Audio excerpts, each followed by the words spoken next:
ఈ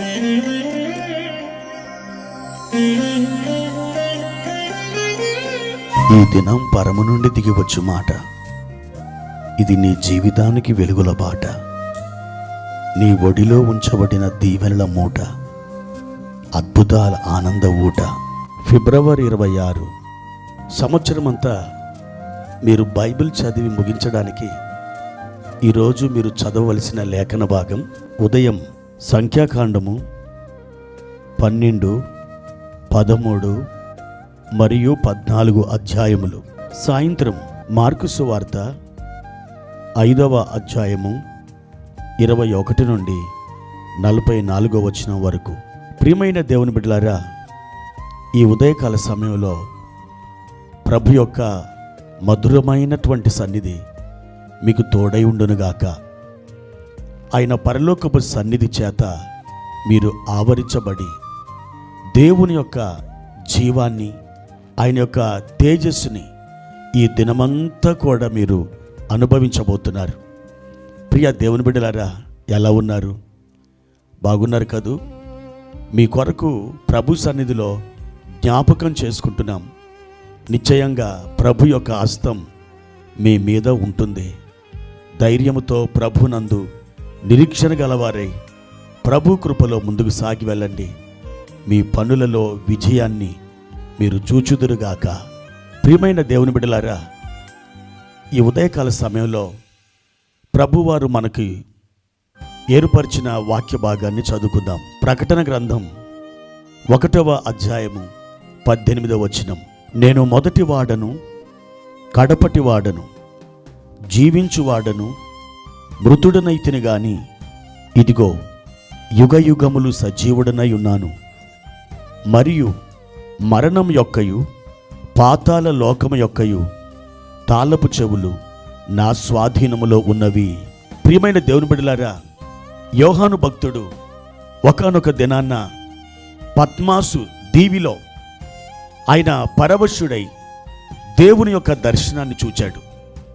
పునరుద్ధానుడైనటువంటి ప్రభువుని అతడు కనులార చూచి ఆయన యొక్క స్వరాన్ని విన్నాడు.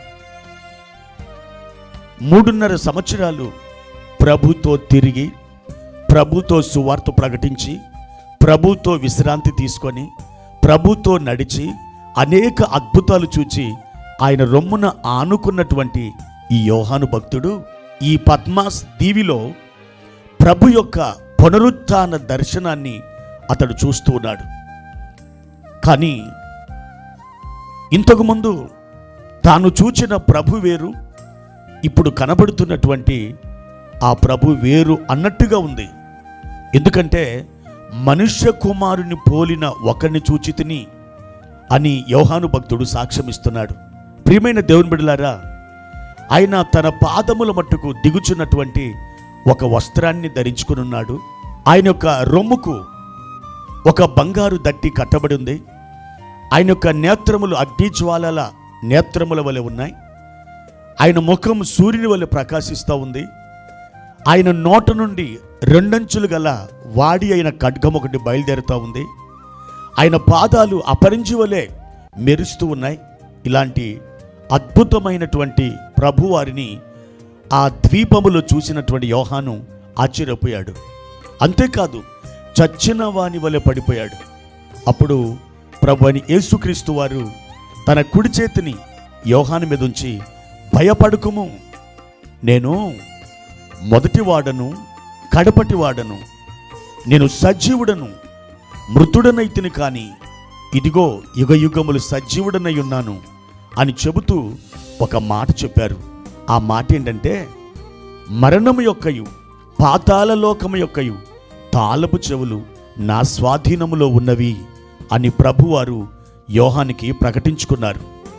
అవును నా ప్రియమైన దేవుని బిడ్డలారా, దేవుని చేతిలో అనగా మన ప్రభు అయిన యేసుక్రీస్తు వారి చేతిలో ఒక తాళపు చెవుల గుత్తి ఉన్నది. ఆ తాళపు చెవుల గుత్తిలో ఒకనొక తాళం నీ సమస్యకు సరిపోయినటువంటి తాళముగా ఉన్నది. మీ జీవితంలోని ప్రతి క్లిష్టమైనటువంటి పరిస్థితికి ఆయన దగ్గర ఒక అద్భుతమైనటువంటి తాళపు చెవి ఉన్నది.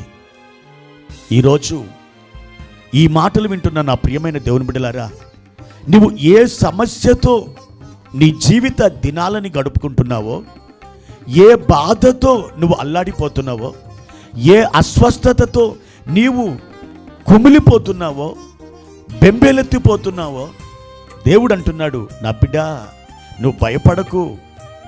నా దగ్గర నీకు సరిపోయినటువంటి నీ సమస్యకు పరిష్కారం ఇవ్వగలిగినటువంటి తాళపు చెవి నా దగ్గర ఉన్నది అని ఆయన ప్రకటిస్తున్నాడు. క్రీస్తునందు దేవుని బిడ్డలారా, మీరు ఆయన యందు నిరీక్షణ ఉంచినట్లయితే తప్పకుండా మీ సమస్యని పరిష్కరించగలిగిన ఆ తాళపు చెవిని ఆయన వెలుగులోనికి తీసుకొని వస్తాడు. ప్రియమైన దేవుని బిడ్డలారా, తాళపు చెవి ఎవరి దగ్గర ఉంటుంది? ఒక ఇంటి యజమాని దగ్గర ఉంటుంది, ఒక అధికారి దగ్గర ఉంటుంది. ఆ తాళపు చెవులను మనం ఎవరికి అప్పగిస్తాం? ఒక నమ్మదగిన వ్యక్తికి అప్పగిస్తాం. తాళపు చేతులు ఒక వ్యక్తి కలిగి ఉన్నాడంటే దాని అర్థం అతడు అధికారము కలిగినటువంటి వాడు అని. ప్రభువైన యేసుక్రీస్తు వారు చెప్పారు, ఇదిగో భూమి మీదను పరలోకమందును నాకు సర్వాధికారం ఇవ్వబడి ఉన్నదన్నాడు. మత్తయి సువార్త 28వ అధ్యాయం 20వ వచనములో. అవును, ఆయన సర్వాధికారం కలిగినటువంటి వాడు.